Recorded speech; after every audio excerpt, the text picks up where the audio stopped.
We now welcome Dato Paul Supramaniam, President of the Oxford and Cambridge Society of Singapore, to give a word.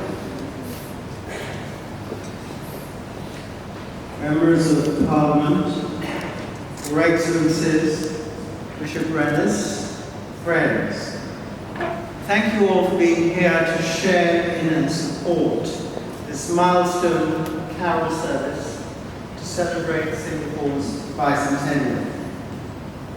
This country we all love exemplifies strength in diversity, diversity of creed, race, religion, and cultures.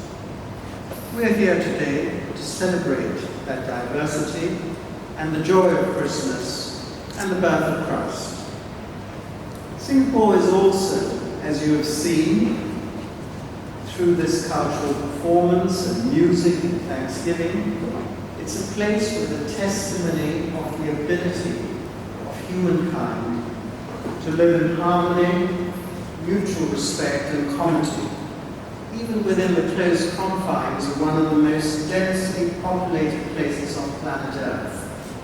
Nearly 6 million people in 700 square kilometers, 10 major religions, 4 major languages, and yet everybody enjoying harmony, mutual respect, tolerance, and peaceful coexistence.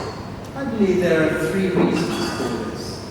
First is that from the time we're young, we've all been taught that what binds us, our shared values of fairness, justice, tolerance, equal opportunities for all, is stronger than what divides us.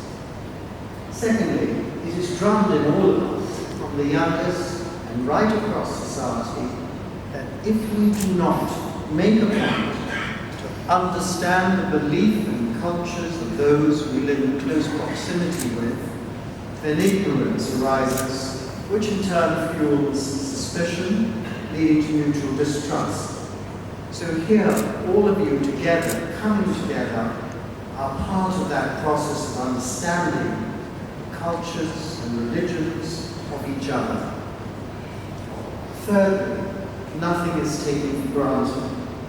Our harmony, our tolerance, and inclusiveness are constantly nurtured. During his National Day rally of 2016, PMB said, if God appeared before him and offered him 3 wishes for Singapore, what would he ask?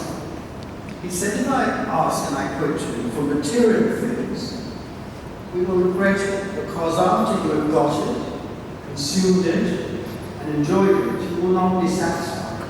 You will want more.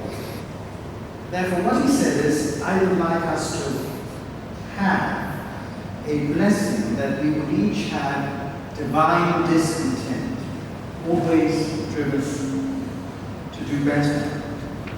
And at the same time, to have wisdom to count our blessings so that we know how precious Singapore is and we know how to enjoy and protect it. And with those 2 wishes fulfilled, Ian said, we can then keep on keeping Singapore special and building something which for many years to come will help us achieve prosperity and progress for our nation. So today's Bicentennial Carol service is born out of that desire to come together, all races and religions, under one roof, to celebrate the joy of Christmas, to count our blessings, to thank God for the past 200 years, and to seek His guidance for the future. Many have come together to make this possible. In particular, the Interreligious Organization of Singapore, who have wholeheartedly supported this event. Secondly, the National Council of Churches and the Anglican Diocese of Singapore, in partnership with the Oxford Society. Thirdly, the choir of Sidney Sussex College, Cambridge, my old choir, led by Dr. David Skinner, who have come specially here from England to share this milestone event. You may wonder, why has there been an English choir here for a Singapore Bicentennial event? Well, we felt it was important because 200 years ago, the British had a little involvement in getting us on the road to development and growth. And of course, when we then became a sovereign nation in 1965, under the able leadership of our founding father of modern Singapore, PM Lee Kuan Yew, he was a Cambridge man. We also want to thank the remarkable Singapore combined choirs of the churches of Singapore, led by Dr. Peter Lowe, and the wonderful children who have given us so much inspiration and in whom our future lies, the Christos Cantores, led by Joanna Hall, the organist, the camera team, so many who've done so much.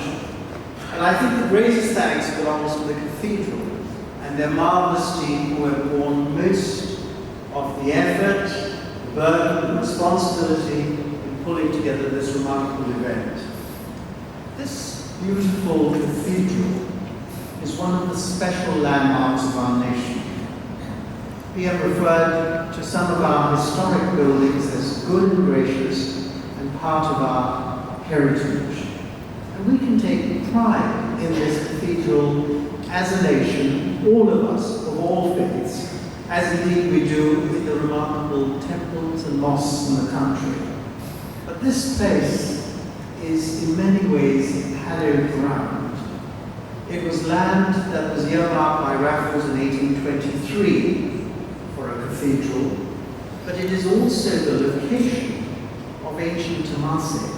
In 2003 and 2004, archaeological digs in the grounds around here, these beautiful grounds, revealed nearly 1,000 kilograms of artifacts from the 1300s and 1400s that are now being carefully chronicled to get a stronger sense of the old kingdom of Temasek, and those were found in the grounds of this cathedral.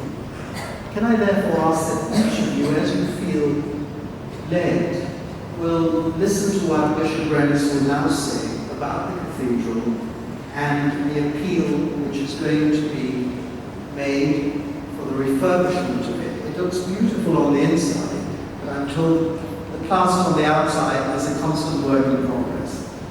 If there is one takeaway from tonight's remarkable evening, it is that this beautiful celebration of the past 200 years, I believe, and I hope all of you share with me that belief, gives us hope for the future, that with God, all things are possible, and that each of us will feel a sense of responsibility, a quiet discontent in our hearts and minds, personally, to address the challenges that face us, climate change, inequalities in society, and that we will continue as one people to work together as a nation with oneness of heart, soul, and mind. God bless you all.